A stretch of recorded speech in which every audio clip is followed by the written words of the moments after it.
پاکستان افغان طالبان له خوږې ګوتې نیولي، یو ځل بیا یې لسګونه افغانان د ترهګرۍ په تور نیولي. دا چې حقیقت څه دی او طالبانو څه ویلي، نو جزئیات همدلته وګورئ او چینل هم سبسکرایب کړئ.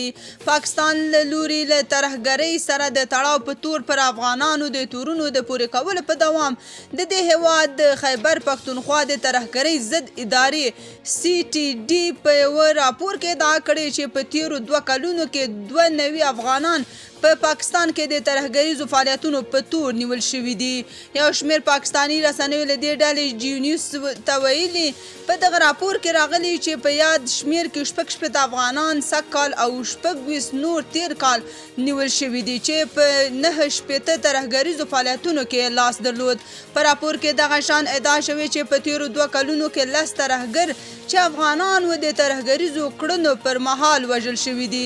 پاکستاني رسنیو د دې راپور پر بنسټ دا ادعا هم کړې چې په تیرو 2 کلونو کې د ګواښونو له لارې د پیسو د ترلاسه کولو په 12 پیښو کې 10 افغانان ښکېل وو چې د پاکستاني امنیتي ځواکونو له لوري نیول شوي دي.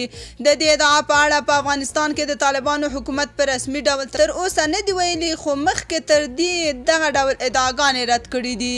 خو د امنیتي چارواکو یو شمېر پوهان او پخواني افغان ډیپلوماټان وایي پاکستان په وروستیو کې هڅه کوي چې ځان د ترهګرۍ د روزونکي پر ځای د ترهګرۍ د قرباني وښیي.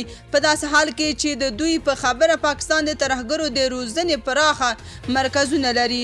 په پاکستان کې پخواني افغان ډیپلوماټ زردشت شمس ازادي راډیو ته وویل دوی د پاکستان حکومت په دې سره غواړي 2 اهداف ترلاسه کړي.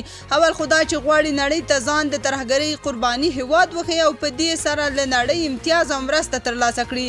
بل دا چې له دې لارې غواړي چې په افغانستان کې په واکمنو طالبانو فشار راوړي او خپلې غوښتنې پرې ومني. په ورته وخت کې د امنیتي چارو پوه اسحاق اتمر وایي پاکستان تل هڅه کړې چې د ترهګرو ډلو په روزلو د افغانستان او سیمې امنیت وګواښي، خو اوس د خپل هیواد دننه د ناامنۍ تورونه پر افغانانو پورې کوي. تاسو په دې اړه څه نظر لرئ؟ کومنټ کې شریک او چینل هم سبسکرایب کړئ.